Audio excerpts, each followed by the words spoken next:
l'info éco avec Capital. On commence par la déclaration du jour. Elle est signée Arnaud Fontanel, épidémiologiste de l'Institut Pasteur, qui prédit un été tranquille si la décrue se poursuit en France d'ici le 9 juin, date du début de la deuxième phase de déconfinement. Dans une interview accordée au Journal du Dimanche, le chercheur insiste sur l'importance des 15 prochains jours et revient sur les conclusions de ses confrères.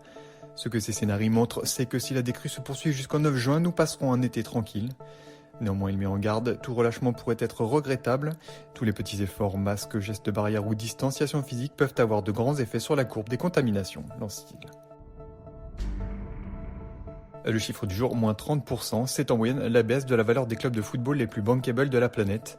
Le cabinet d'audit anglo-néerlandais KPMG et le magazine américain Forbes ont publié leurs classements respectifs et tombent d'accord sur ce chiffre.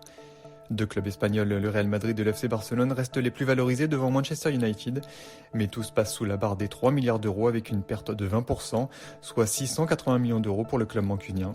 Si ces mastodontes anglais ou espagnols ont plus souffert de la crise, les clubs français tirent leur épingle du jeu.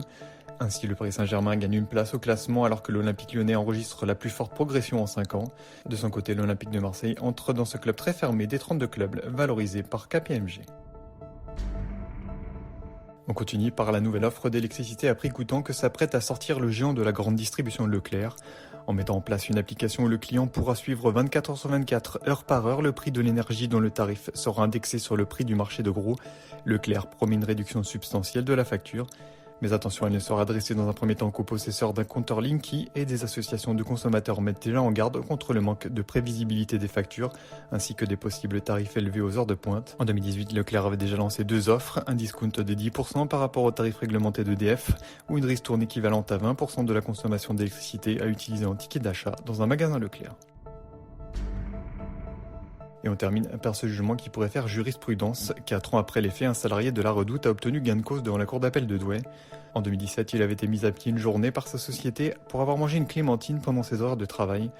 Et contestant le litige, il avait été débouté une première fois par le conseil de prud'homme en 2019, mais avait jugé la décision scandaleuse et disproportionnée. La cour d'appel a reconnu qu'il n'avait pas respecté les consignes qui lui avaient été données par ses responsables hiérarchiques en matière d'hygiène, que les faits sont avérés et que la sanction était légitime, mais a considéré que l'échelle des sanctions n'avait pas été respectée. La cour d'appel a condamné la Redoute à verser 77,53 € de rappel de salaire et congés payés. C'était l'info éco avec Capital.